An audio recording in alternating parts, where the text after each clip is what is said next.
Hi, welcome to my podcast, Reclaim. I am your host, Thaís Sky. I have supported women navigate the complexities of being human for over 10 years. This podcast is where I disseminate some of those learnings and offer thoughts and guests to guide you into your healing. Welcome.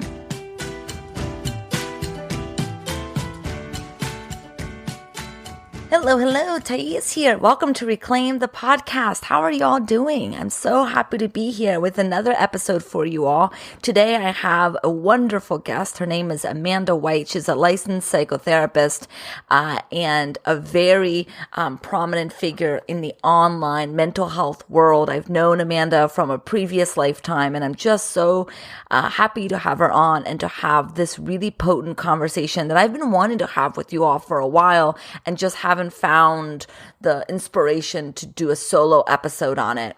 And so I'm glad to have Amanda here so that we can have a more of a conversation, a dialogue about this topic, which is consuming mental health information online, particularly on social media, helpful for our mental health? Now, this conversation is nuanced, it's complex, there's a lot of layers here, there's no right or wrong answer, but I thought, what better person to talk this with than Amanda, who has over 200,000 followers on social media. She is very prolific Instagrammer, TikToker. She really makes mental health information accessible, digestible, and I just wanted to hear her perspective on it and to see if it matched my perspective on it as someone who also dabbles in writing about mental health on social media. So let me read to you Amanda's bio. Amanda White is a licensed therapist and the creator of the popular Instagram account Therapy for Women. She specializes in teaching women how to set boundaries, engage in real self-care, and work through shame. She is also the founder of Therapy for Women Center located in Philadelphia and serves clients across the country.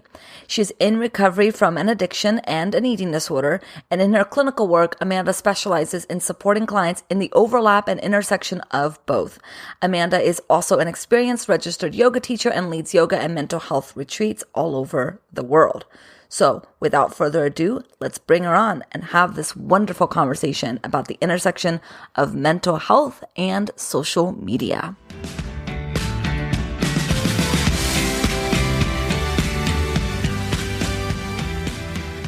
Hello, Amanda. Welcome to Reclaim the podcast. Thanks so much for being here. We were reminiscing before we click record that it's been maybe 10 years since we've seen each other in person. It's wild. Yes. Wild. Very different lives we live now. Very different lives we live now. So for people who are not familiar with your journey, with your kind of how you got into the work that you do now, can you share just a little bit of your background? Absolutely. So I'm a licensed therapist. I'm Amanda. I'm based in Philly and I have a practice there called Therapy for Women. A big part of what I share on Instagram also, and what I specialize in my clinical work is I'm in recovery from a substance use disorder and an eating disorder. And that is after I got into recovery from that, that's what led me to become a therapist. And that is specifically what I specialize in my clinical work, kind of the overlap of eating disorders and substance use. Which is such important work and such wonderful work. And I, love reading your content on Instagram about, your journey and how you've navigated it and how your bio is like relatable party girl, how I think a lot of people have this idea that therapists have always, led this perfect life. And now we do this perfect work of listening to people's pain. And I love that you kind of put it out there that you're a real person, that you've had struggles too. I think it can be hard for people to grapple with that. I totally agree. And I think even more so, like to your point, Thaís, one thing that helped me in my journey was seeing a therapist who was honest about struggling and she talked about being in recovery. And that made a huge difference for me because before that, I went to tons of different therapists and I lied to all of them because I had so much shame that they would judge me. So it's not for everyone. You know, I think some people do benefit from going to a therapist who maybe they don't know very much about, but I think for a lot of us, being able to connect human to human with a therapist makes a really big difference in our ability to heal. Yeah, yeah. Well, and so what I was really excited to talk to you about is your kind of rise to Instagram fame.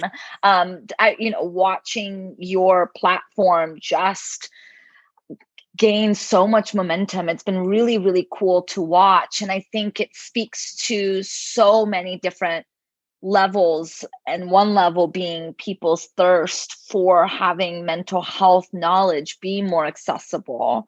But then on the other hand, I'm seeing that we then use these same mental health principles as weapons against ourselves. So I would love to open up that conversation and hear what your experience has been. And for people who are listening, who love to consume these types of contents, I would love to direct this conversation towards them of what is our wish for them? And why do we even write this stuff? And, what use do we envision this being in their own work? Yeah. I mean, it's so interesting because I feel like it's a very weird place to be on Instagram. And you know this too, of just you're shaping something, but you're also watching it shape you and shape others at the same time. So it's this two-way interaction that kind of happens. But I mean, I got onto Instagram and started sharing on Instagram because I'm a millennial. I liked Instagram. I was on Instagram anyway. And I mean, I was lucky in the sense of, I think a lot of therapists started to get onto Instagram around the same time I did. And there was kind of this idea that people are seeking mental health information online and on social media anyway. And rather than getting it from a bachelorette blogger who's giving mental health advice, right? Maybe we could have therapists who actually, know specifically what they're talking about and are trained in this to give advice. So, I mean, I feel like that's kind of what happened in terms of the rise of Instagram therapy or whatever. And that's, my hope for people is to give them accurate information and not just get information from someone that shared something, because, therapists actually go to school for this. They're trained, they're licensed, they're accountable to someone, and they're going to be more likely to be able to give you accurate information.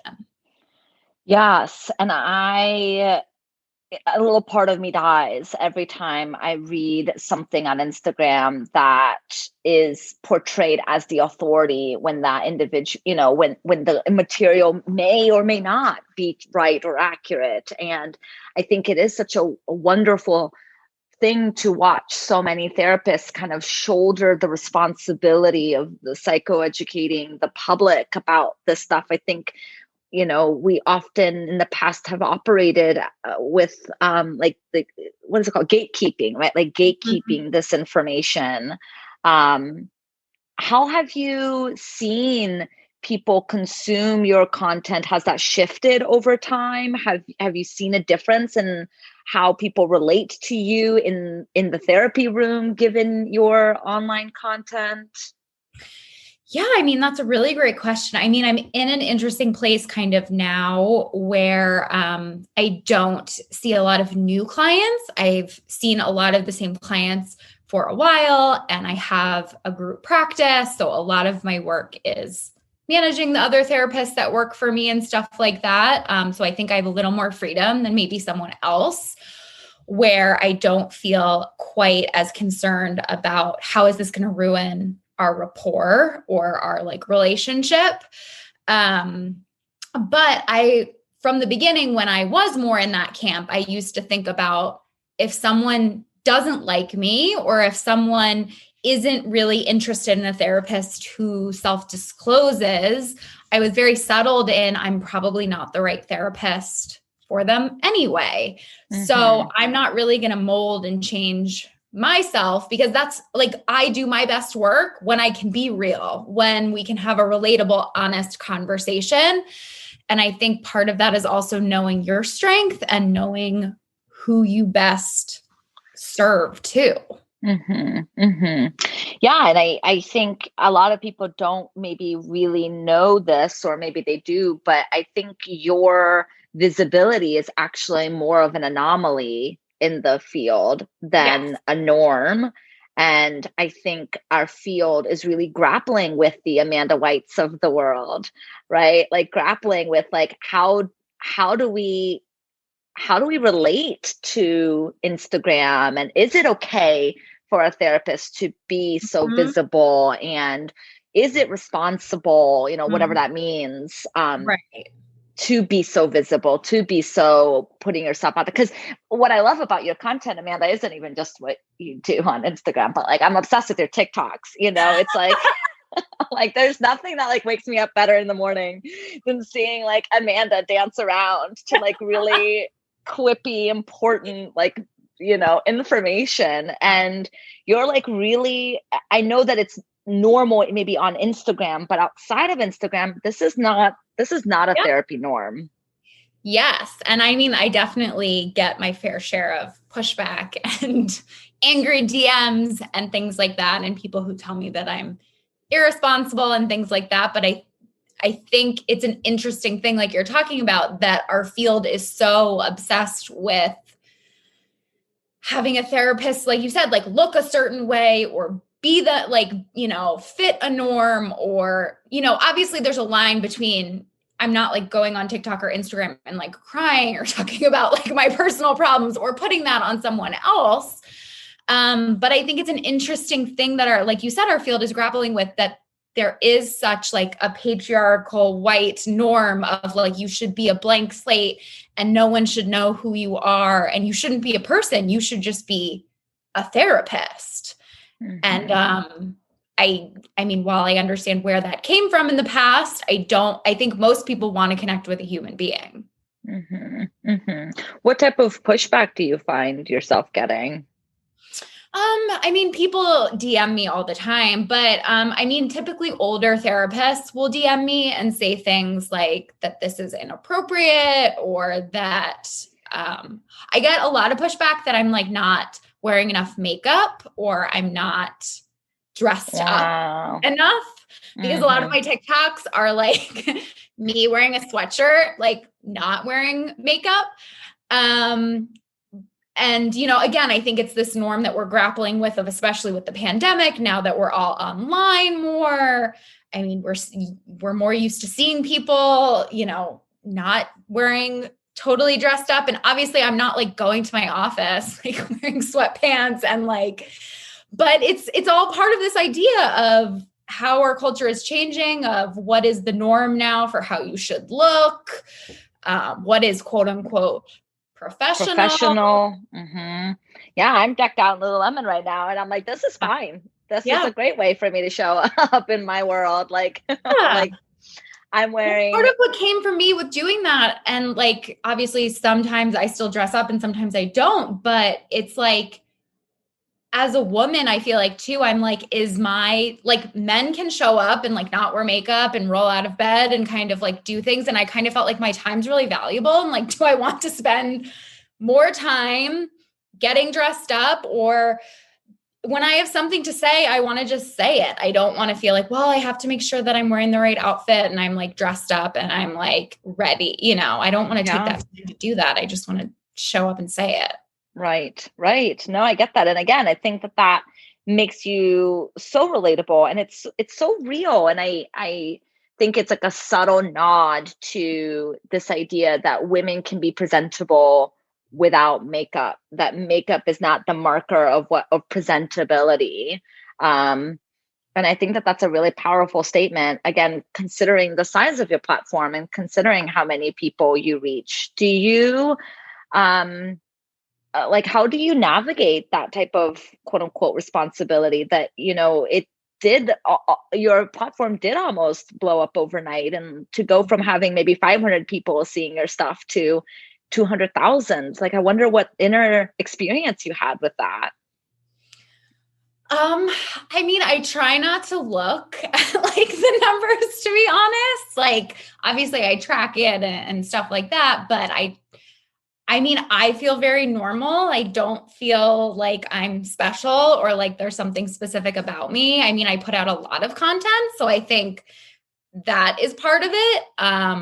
Where I don't think there's something like specific and special about me specifically. I think that I dedicate a lot of time to it. But yeah, I mean, it's weird. I think the weirdest thing happened the other day with Pop Sugar did an article about my like Taylor Swift TikToks. And that was funny because all my Taylor Swift TikToks, I'm like super like, TikTok, I'm like the least dressed up on TikTok. And for the Taylor Swift TikToks I've done, so it's weird seeing your face and a TikTok as like a screenshot, of you, like you just rolled out of bed talking about something. So that's a little weird to see sometimes. I don't know where I was going with that, but yeah, I don't feel like it's really hit me yet either. Cause I feel like a lot of it kind of blew up in the past year too. And the past year has been such a blur. So I don't know if I've totally dealt with it yet or whatever. Wow. And so, I'm curious how you feel. Do you feel that people have processed your, your content differently a year ago, 2 years ago than they do now? Have you seen anything change in how people relate to you, connect to you and your content? Yeah, I mean, I think what makes me so clear that like it's all exposure is it's just like I can repost the same thing that I posted a year or 2 years ago. And it's like, oh my God, this is the most amazing thing anyone's ever said. And it's like, I said that before. Other people have probably said similar things before. Like a lot of us on Instagram are saying the same things, which is why I don't think I'm like that unique and special that like I'm the only one that have come up with it. Like a lot of us all get inspired from each other and say similar things. So what I guess maybe someone who is struggling or who looks at like a few people that are super special that have like a blue check on Instagram and is just like, oh my God, they're amazing. It's just like a lot of it is also you take people more seriously, unfortunately, because of the amount of people that follow them. Yeah. And I'm not more qualified necessarily than someone else. Yeah. So it's just, I worry sometimes about just the impact of young people or things like that. I mean, I'm glad therapists, like we talked about, are on Instagrams because I think famous people can say things and everyone takes their, what they say more seriously. But just because someone has a big platform doesn't mean that they're necessarily a better clinician or more qualified, or even that they're the best person for you. Yeah. Yeah. I'm having so much ambivalence around I've always had ambivalence around Instagram for a various amount of reasons, and been thinking and reflecting a lot on my content and how people consume my content. And, on the one hand, like anytime I get a comment that says like, this has changed my life or changed my day or made me think about something differently, I'm just so honored. And I'm like, yes, wonderful. Like, this is why I write. I write partially because I love to write. And I also write because I want it to be read, right? Like if I wanted to just write, I would write in my journal. Like I'm writing because I want it to be read and I want it to be impacting people. And so when it impacts somebody and they let me know, it's like, oh, love that. Like, thank you. But then I wonder, like, is more of this type of information out in the masses? Is it ultimately serving a greater good? Are we seeing an increase in something good as a result of this? And like, obviously I'm just one person and I don't have any answers. It's just something I've been grappling with. It's like, is this better? Is this good? Is this creating more healed people, quote unquote? Or are we just contributing to a whole lot of noise? Yeah. Yeah. I mean, I think it's a weird thing because I think we don't know. Yeah.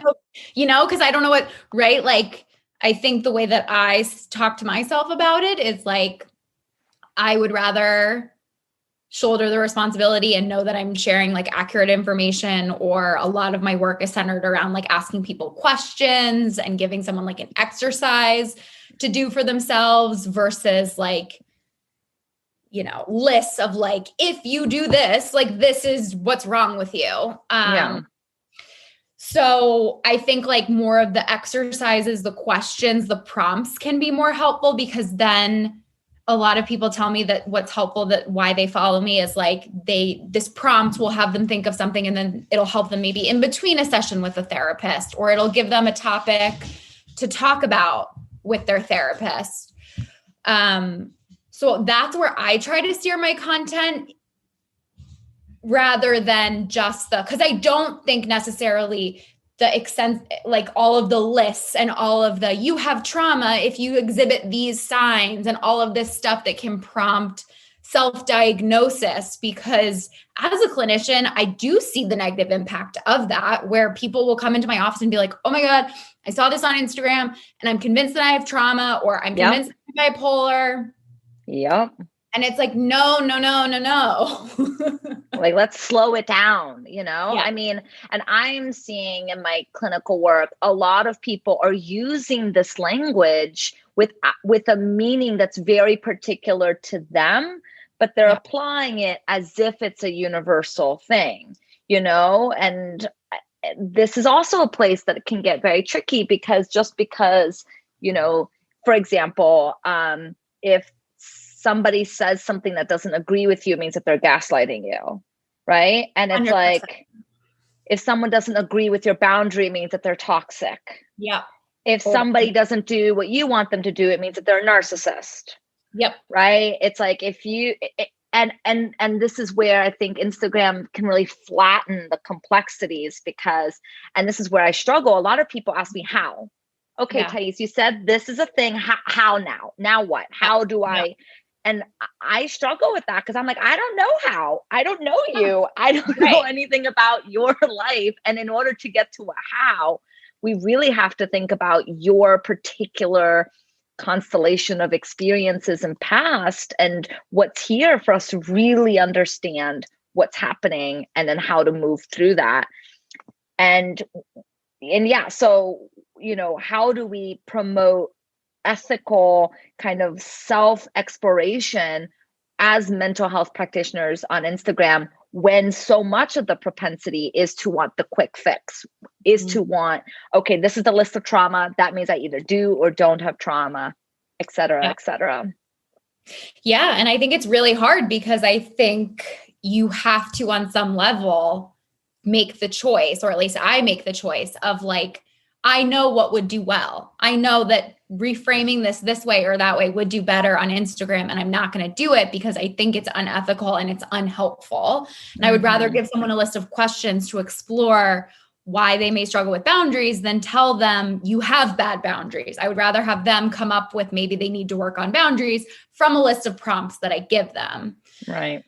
But to your point, I mean, totally, like the stuff that blows up on Instagram is 10 signs you have trauma, 10 signs of this, 10 signs of that.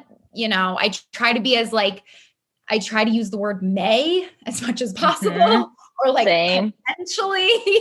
Could be. Possibly. Sometimes. Yes, maybe. Exactly. But even people, they don't always read that too. So I don't know. It is messy. It's very, very messy. And it's hard to your point, people also DM me saying stuff like that, like telling me about this thing, being like, is this gaslighting? And I'm like, I don't know. I don't know you. I don't know your situation. I can't answer that, so it is definitely messy.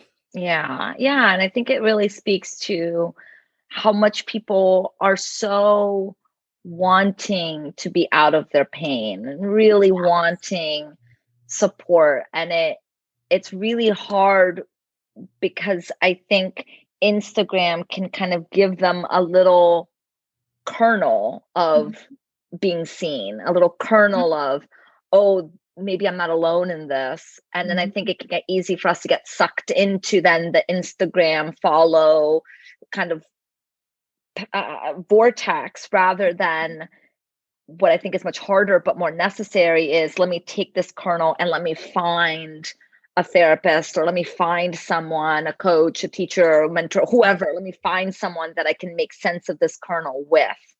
But I think, Right. Or even like you said, like taking the kernel and like, you might need to just sit with it. Like you might right, need to just sit with the discomfort rather than like you were talking about too. I think people can find this one information and then they can go down a rabbit hole of, okay, I think I might have trauma, so I need to research all of these different things and and that's very cerebral and not necessarily going to help you work through any of your trauma or yeah, feel any better because right, you're just trying to fix it. right. Right. And that Instagram really can promote that. It really, really can promote a Mhm. field of this can be fixed, right? With 5 steps, this can be fixed, and then you'll be healed. Then you'll be okay. Then you won't have any problems in your life, Mhm. because of the flatness, I think, of Instagram. And it's hard to not feed into that and to not somehow hope that you can offer the thing for people. And Yeah. that's what I grapple with, is like, I would love nothing more than to take away world pain. You know what I mean? Like, wouldn't Right. that be great? But also, like, let's be real, I'm one person and I can't take all that on. Yeah. And I think most people need to, if you really want to fully understand what's going on, there is nothing replaces an individual relationship Yeah. with someone who can walk through that stuff with you. Yeah.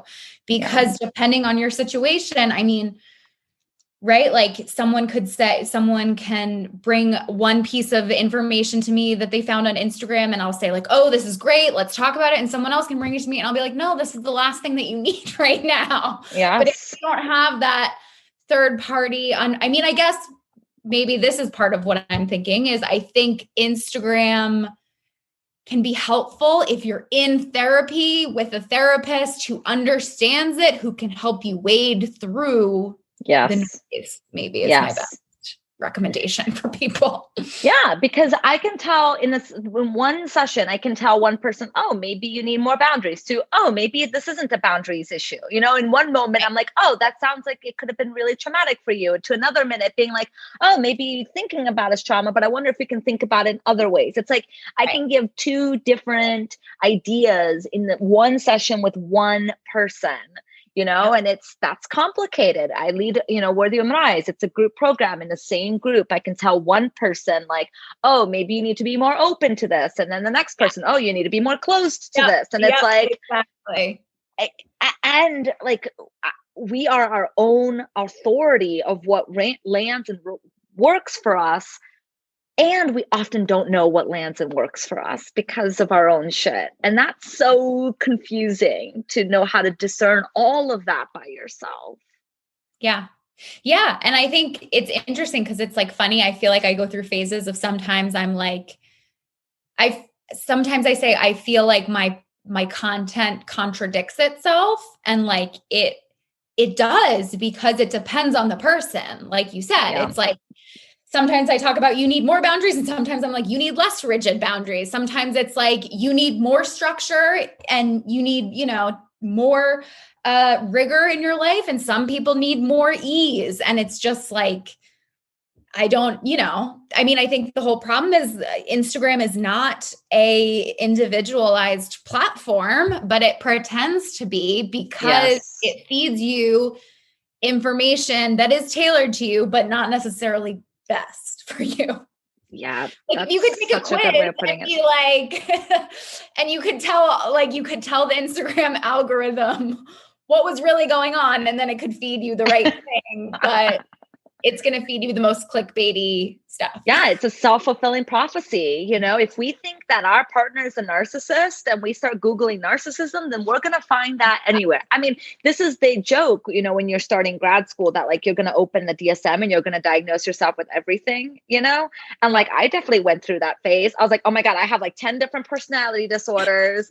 I definitely have like a few of these other ones. And the joke is that obviously, like, as you progress in your training, you become more discerning and you realize that you're not your you're not the best person to decide that for yourself. Give you a diagnosis. Yeah, exactly. Yeah, you don't self-diagnose. Like, don't do it as a professional, and like, don't do it if you're not a professional. Like, it's so much more complicated and it's so much more nuanced. But if we think, oh, I'm this because we read one thing that sounds like this is us or this is the person, we're going to find information that's going to perfectly align to that. And that can get really dangerous because we miss a whole slew of thoughts and ideas about ourselves in the process. Yeah. Yeah, exactly. Exactly. And I go back and forth with, it's interesting being on TikTok because TikTok is very different, but similar to Instagram in that it's like on Instagram, everything one thing that TikTok does is there's only a very short amount of characters that you can put in a caption, right? And there's a very short amount of characters that you can put in a comment. So these really long, lengthy conversations do not happen on TikTok. Right. So it's just very interesting because, right, like there's a part of me where I'm like, I wish I could write a caveat on this. I wish I had the space to say, this isn't therapy, blah, blah, blah, and give some like nuance to it. But it also can sometimes help with, these super complicated things don't quite happen either. So I don't know how I feel about which is better necessarily, but it's interesting. Yeah. And like, no matter how much nuance I add to a post, I will always get a comment of, but what about blank? Yes. Like there was I can never write about a relationship without somebody asking, but what about abusive relationships? Right. Yes, exactly. And it's like how much I literally almost put like does not apply to abuse on almost every one of my posts, I feel like, because of that.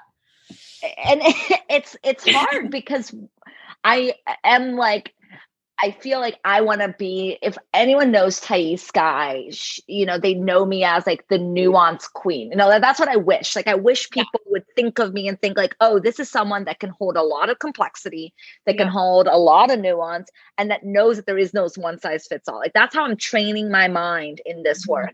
But then you put Instagram in front of me and like, there's no amount of caveats that I can add. It's just not built in the platform and maybe not even built in the book. I mean, like, how big of a book do you need it to be in order to include all of the things? Yeah. Right? Well, it's been a very interesting experience writing a book of, on one level, I'm very grateful for being on Instagram because I feel like I can think of anything anyone would say back to me about this. Yeah. So my book has so many like asterisks and hopefully they don't make me take all of them out, right? Like doesn't apply to this, doesn't apply to that and things like that. So it's very interesting. I feel like I wrote my book more responsibly actually because I've had so many people ask me all these whatabouts. And I think back to people who before Instagram existed, they would just write a book and just wait for the criticism. Yeah. The book came out. Right. So I feel grateful for that experience. But even in writing a whole book, there's not enough caveats that you can possibly write to apply to every person's situation. Yes. And I think that there is something that gets a little exhausting about Instagram is that it feels like if we're not adding all those caveats, it means that we're not thoughtful. It means that we're not aware of and that feels like the burden that I don't want to carry. But I think it's just the nature of the platform that we're kind of right now at a place where we're kind of demanding that everyone thinks about us, right? Yeah. Yeah. Like, because like what you said, it's so tailored and like we're discerning that we're expecting that everyone can speak directly to us and our experience. And if we have an experience that even slightly different, there's almost this demand that no, but you've got to know my experience and then tailor and speak to it. Yeah. And I don't know if that's wrong, but I don't want to put any kind of moral judgments on it, but it is a really interesting phenomenon that can put a lot of pressure on Instagram therapists to be more of an authority than they are. Yeah. Yeah, totally. It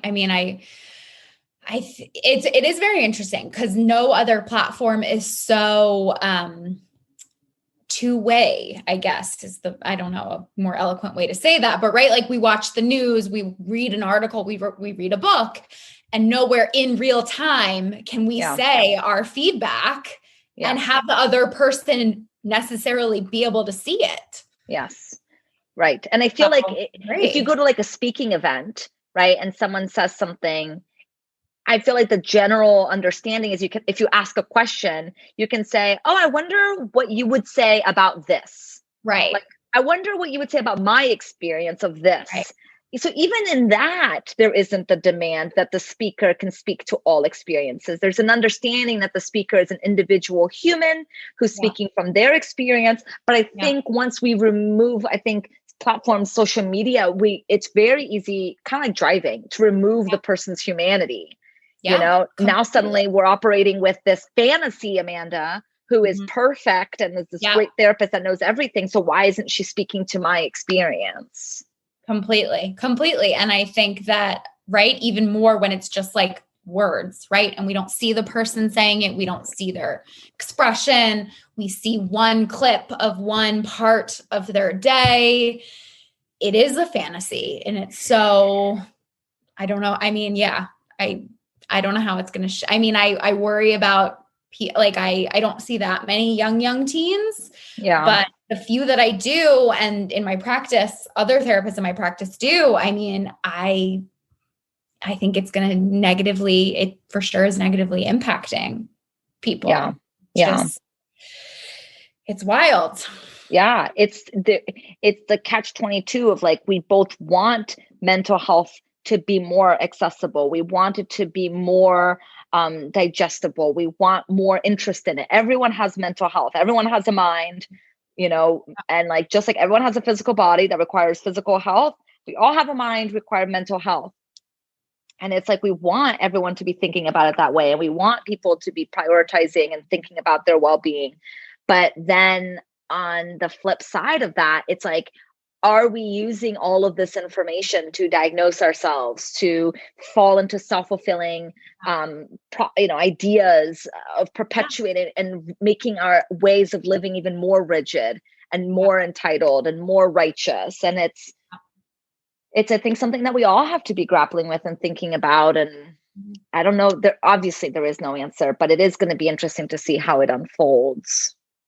Yeah. And I think to your point too, of people, there's something that I think happens of when you see other people being like, what about this? It makes you think of like, oh, and what about this? What about this? And it almost becomes this spiral of, I even watch myself in how I don't write these things down, but sometimes now, because I'm used to people asking me, what about this? I will see other content and I'll be like, well, what about that? Yeah. And it's just interesting how it spreads, I think, too, of this, like, you get this little hit of being right when you can tell someone that they're wrong. Right. That they didn't include this. And I think that can get very prickly and very sensitive when now we intersect this with race, or intersect this with gender, intersect this with, all these very important conversations about identity and privilege. And it can just become a really dangerous space of believing that if somebody isn't writing about something very specifically, they're against the thing. Yes. It means ill intent. I think we're somehow losing our humanity in a really important way. And as therapists, it's going to be really interesting to see how we navigate that. Yeah. Yeah. It's definitely for sure contributing towards, polarizing beliefs and things like that. And I think too, it's like, not everyone, remembering that social media isn't real life. So just because someone isn't posting this or is posting this doesn't necessarily even mean that that is indicative of what they're doing or not doing in their life. And I think we can sometimes collapse that and assume if someone's not speaking out or someone is speaking out or whatever, that that's reality, and it's not. Yes. I think that So let's think about like, what are some kind of thoughts that we want people to leave with who are consuming and love to consume kind of mental health knowledge on Instagram? Like, what are some thoughts that, you want to leave them with for how to navigate the content responsibly? I mean, I think remembering that people who are writing this, whether they're therapists or whoever, they are human, they are imperfect, they are going to make mistakes. Like, I think that needs to be the norm, not the exception. Like, people will make mistakes. Yes. I want to add there too that just because you have a PhD, PsyD, anything at the end of your name doesn't mean that you are now the authority to speak on all things mental health, or that it means that you're the right approach.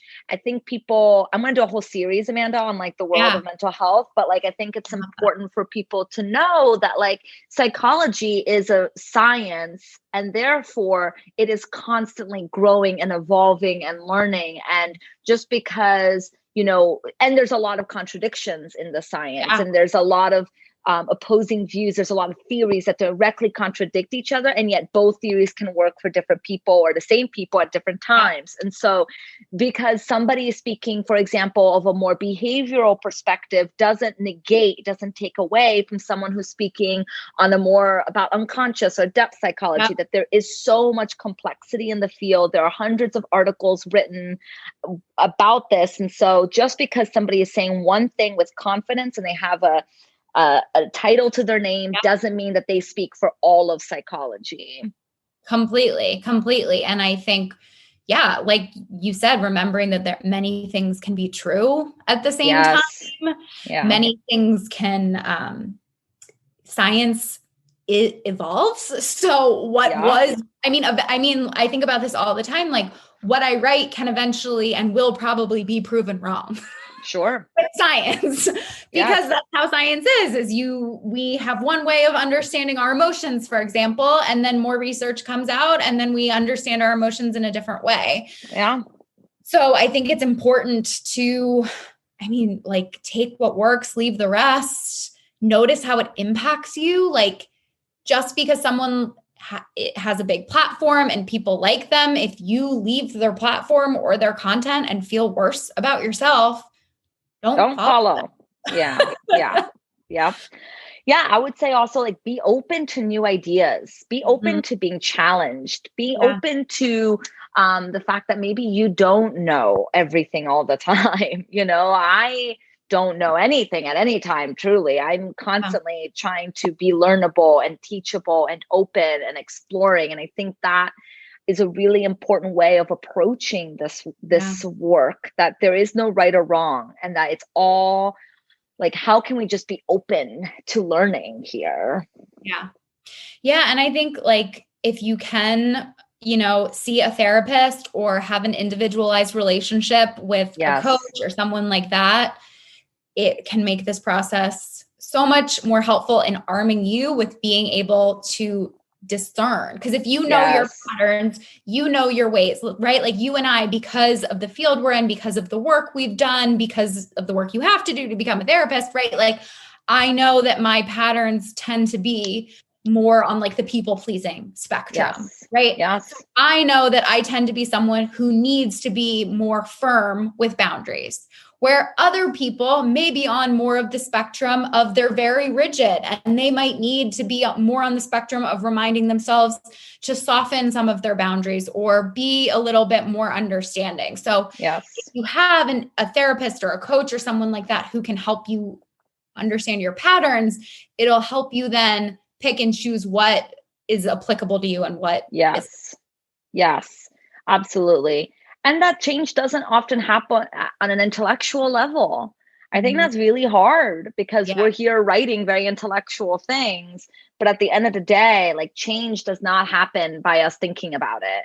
It happens by us trying new things, by having emotional experiencing, processing underlying emotional stuff. Change happens by connections and relationships, and healing happens in relationships. And so no amount of intellectual knowing can touch something that's much deeper within us. And so to piggyback off of that, it's like, read all this. Yes, consume it. I love learning. I love reading, but then really make sure to take it to somewhere where you can process it, where you can reflect on it, that you can be in the emotional experience of it with somebody, because that's what's going to lead to more of that embodiment, that internalization of it. Completely. Because if you think about most people, if they've changed in any significant way, almost everyone can't tell you one thing that they did to change. They didn't just, start getting up early in the morning and that changed their whole life. Like it might, right? It might have maybe that was a small point, right? But it's like most people, and myself included, when I think back to the big moments in my life that have changed, I can't really tell you. I can tell you a bunch of different things that all happened that I did that helped, but change is really messy and complicated and really like not quantifiable. Yeah, that's exactly right. Yeah. And I think my final thought of this is like, let it take time. Nothing that is lasting will happen overnight. Things change, healing, that shit takes time. It's part of it. It's not the full equation. Time alone will not do much, but there is something to be said about letting yourself be at the pace that's right for you, instead of getting all FOMO and getting all caught up in thinking that it has to happen overnight, or else it means that there's something wrong, you're doing something wrong, etc. Yeah. I feel like what I say most to people is just like, there's nothing wrong with you. Yeah. There's nothing wrong. It's okay. Yeah. Well, I'm glad that you give that message, because it's a really good one. It's really important to hear that from someone who cares. Yeah. Any final thoughts, Amanda, before we wrap up? I don't think so. I think we really, this was a messy, nuanced conversation, because I think that I think we don't really have answers. I think no, we don't. We have thoughts, but we don't have the answers.